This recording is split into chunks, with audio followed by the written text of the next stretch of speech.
Hello and welcome, class. Today we will discuss the controversial election of 1860.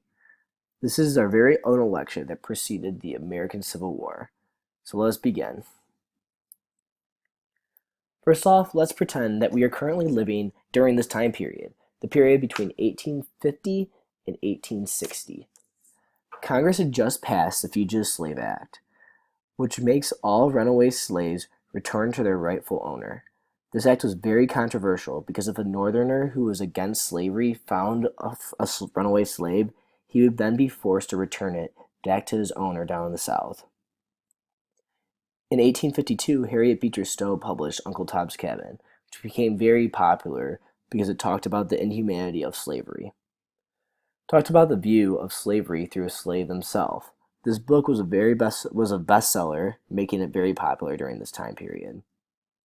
Kansas and the new Western territories also caused a huge uproar because people fought whether or not it should be a free or slave territory.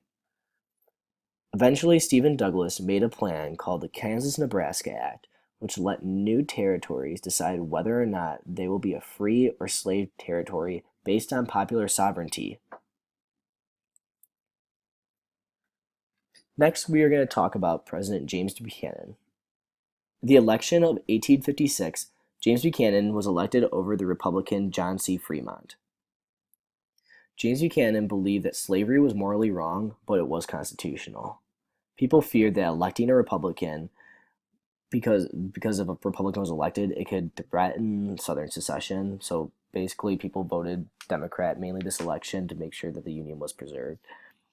Overall, Buchanan was very ineffective as a president, and he accomplished very little. He was known as bland, and this presidency might have proved that a Republican might be what's best for the United States of America. All right, the Republican Party is the new fad of today. It was the up-and-coming political party of this time period. Formed in, disregard the PowerPoint, it's supposed to say 1860 or 1856, not 1956. It was formed in 1856 in Philadelphia with old Whig members with a slightly different platform. The main purpose of the Republican Party was the elimination of slavery.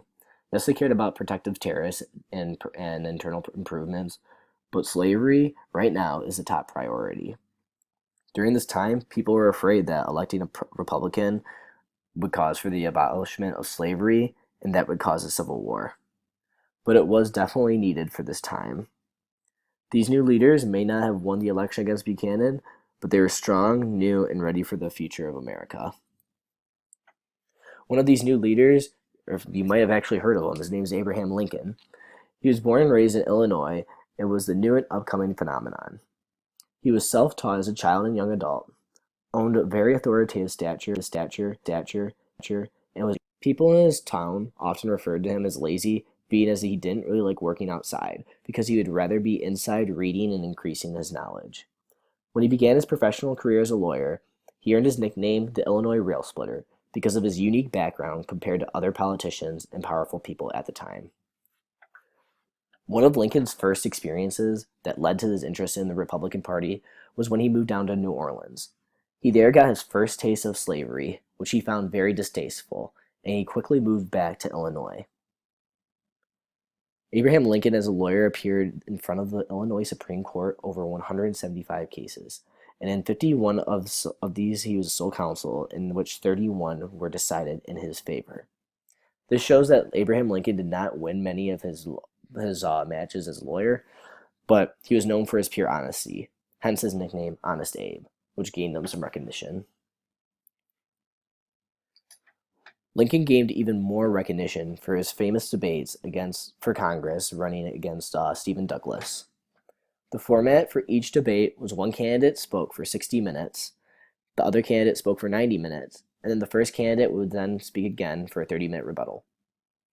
The main issue in these debates usually regarded slavery. The two fought hard, but Douglas won the seat in Congress, even though that Lincoln won the popular vote. Although Douglas won the seat, this gained a lot of attention and support for Lincoln. This was just setting him up for the only election that really mattered. In Lincoln's early years, he started off as a member of the Whig Party. His view on slavery was negative, but stated multiple times that he did not want it to end.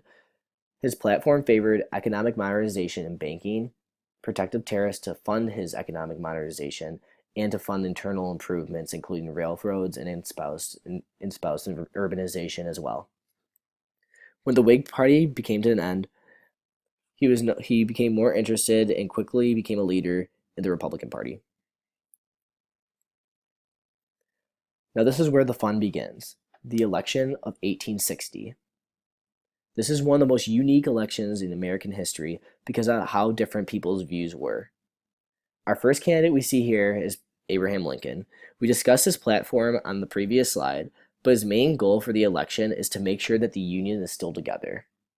He even said that if he didn't have to free a single slave in the South to maintain the Union, he would keep it that way. And if it came to it and had to free all of them, if it meant for the preservation of the Union, then he would do that as well. Our next candidate in this election, we see once again Democrat Stephen Douglas. He's very well known and has tons of experience. People know him through the debates as well as the Kansas and Nebraska Act. Although he might have seemed like the popular candidate, he began to start campaigning in public, which at the time was breaking the unwritten rule of politics. You don't campaign in public. This made him appear weak to the people. Knowing that he was not going to win this election, he began to actually start supporting Lincoln. He knew that the most important thing in this country right now was to make sure that we stay together, and that's why he agreed with Lincoln. Next candidate is John Bell.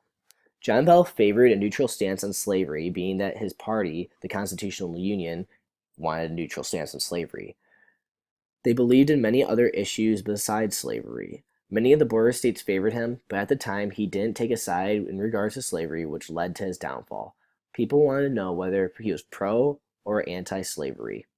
And since he refused and wanted to keep a neutral stance, it resulted in a bad loss. He was nobody's man and stood for nobody's platform.